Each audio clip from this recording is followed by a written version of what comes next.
She down there cooking some damn spam. No, it's just mysterious. I like barbecue sauce. Hey everyone, it's Micah Fragrance here, back at it again with another video. Today we're going to be talking about 5 powdery fragrances. These are my top 5 favorite powdery fragrances. I have smelled more powdery fragrances than just what's on this list and what's in my collection. But this is just my top 5 that I actually have experience with. And this is going to be a ranked video, so we still have, number 5, 4, 3, 2, 1. I don't always do ranked videos, but I just thought, why not put together a ranking for this one? So we're going to dive into my least favorite, but still one of my favorite powdery fragrances, number 5. Number 5 is a discontinued fragrance. It is Armani Code Eau de Parfum. I know you could be wondering, what do you mean it's discontinued? I see it at my store. Now, if you see this exact bottle, it means that your store just still has stock of the old Armani Code Eau de Parfum. But if you see this in a different bottle, it is a new formulation. So this is the original formulation. And this, to me, it's that original Armani Code Iris Lavender shaving cream vibe, that vanillic shaving cream. This just has added citrus to it. The beautiful thing with this fragrance is the citrus actually sticks through.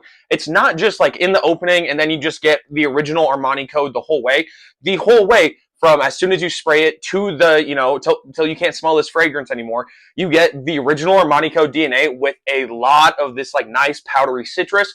Great longevity, great projection. When I first got this fragrance, I would only do like 3 sprays and it would project very well. I do like 4 sprays now, but an absolutely beautiful fragrance. Definitely check this one out if you guys have not already. Beautiful. I'm decently upset that it got discontinued just because it's an absolutely beautiful fragrance in my opinion.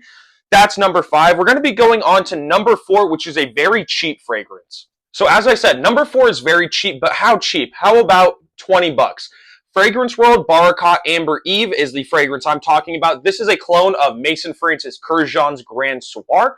Smelling this fragrance, it's just this powdery vanilla and amber combo. It's, just a super good powdery, ambery, resinous vanilla fragrance. I'm sure that some of the powder I get is probably from the vanilla. It seems to be like a more powdery vanilla. But Baraka Amber Eve, as I said, clone of Grand Soir. I've never actually tried Grand Soir, so I don't know how close this is to the real thing. All I know is that I absolutely enjoy wearing this fragrance. I go about 5 sprays. I get a decent amount of compliments. My girlfriend really enjoys this one. Good longevity, good projection. Mine has this gross, like, sewage green color to it. What happened is it got exposed to the heat when it was being transported. Now, so long as it's really not exposed to the light, you have nothing to worry about. So even though, yes, this fragrance got heated up and kind of like spoiled, it doesn't smell spoiled. The only difference is the color, which it's notorious for Middle Eastern fragrances to do this. Majority of them aren't in clear bottles, so you can't see it.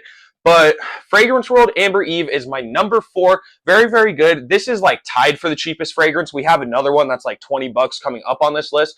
But Amber Eve, really, really good. If you want what I'm assuming is something like Grand Soir for about 20 bucks, definitely get it. And let's dive into number 3, which I actually just got the other day. Number 3 is an incredibly sexy fragrance, but a lot of people say it's kind of hard to wear.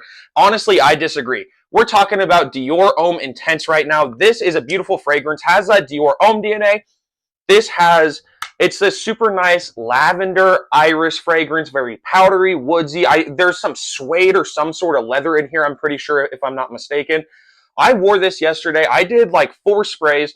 Beautiful projector. It was just like floating around me. It's this super nice, elegant, powdery, vintage, leathery smell. Very, very good. And I do get what people mean by, this is a more mature fragrance. I disagree when people say it's an unwearable fragrance. I wore this one yesterday. Now, granted, I was just kind of chilling around my house, but you could wear this to work. You could wear this to school. I'm probably going to wear it to school here soon just because I really enjoy it. And I feel like a lot of the kids that I go to school with would enjoy this fragrance. So Dior Homme Intense, super good, not just for the older crowd. I mean, it could just be for the older crowd. I tend to like more mature fragrances. I still have like a sweet tooth with fragrances, but I tend to pick more mature ones.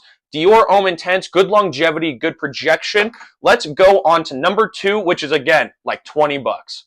Number 2 is a very controversial pick, not even because some people say it's not a powdery fragrance. A lot of people do say it's a powdery fragrance, but it's controversial because of how much hate it gets. Of course, I'm talking about one of my favorite fragrances, Versace Blue Jeans, that just unfortunately gets a bunch of hate. So you get a 2.5 ounce for around, I think I paid like 21.99. It's like 22 bucks for this 2.5 ounce. It's this very nostalgic scent to me.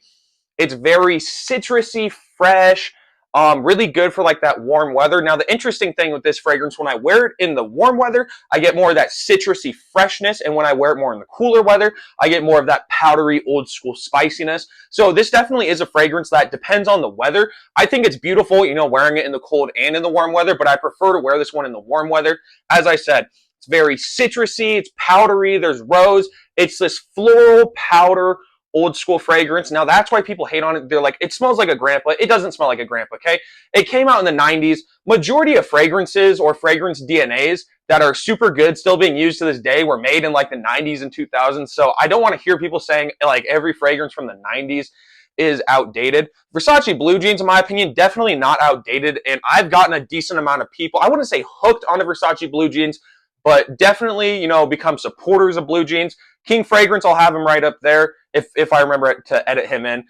He was talking about how like he didn't know about Blue Jeans, he had never tried it, and he finally blind bought it, and he said that he liked it. He said it was like super nostalgic for him. Blue Jeans is my number 2. I mean, it's 20 bucks and you get a Versace fragrance. I don't see what there is to hate on that. I love that one. My girlfriend loves that one. I got her the girl version, which is red jeans. She absolutely loves that one. But let's go on to our last one, number 1. So number 1 is my favorite. If you guys are fans of the channel, you guys probably think I glaze this fragrance. I probably do glaze it, but in my opinion, it's just simply that good. We're talking about Prada Black here. Now, it's interesting because just like Amber Eve, this is pretty much a powdery vanilla and amber combo. Now, it's interesting. Look up at the note breakdown. There is no vanilla notes listed, but there's a lot of powdery notes, a lot of floral notes, and a lot of amber. I'm sure that, you know, the amber and some of that powderiness is what's making me smell this vanilla. If you look in the accord breakdown, I'm pretty sure it has vanilla in the accords, but it smells like this super nice, rich, powdery vanilla. A very, very good fragrance. Now, you know, Prada Black, you're expecting like a really dark fragrance, and it definitely is a darker fragrance, you know, darker than average. But this, you know, I still feel like is good for the youthful crowd. It's good for the older crowd. A lot of people say that it has poor longevity and projection. I go about 5 sprays, so I get great longevity and projection. I also get a bunch of compliments when I wear this fragrance in specific. Super sexy, dress it up, dress it down. There's never a bad time to wear this fragrance. This one deserves number 1 for me. Let me know what you guys think of my list. You know, I'm sure I'm bound to get one comment. Oh, Versace Blue Jeans absolutely stinks. Who knows? I could get a comment from someone saying Blue Jeans is super good. But let me know what you think about my list in the comments below. Let me know your top 5 or your favorite powdery fragrance as well. I appreciate... God bless me. I appreciate each and every one of you guys. Have a good day. I'll see you all in the next video. Please make sure to like and subscribe if y'all have not already. Peace, everyone, and have a great day.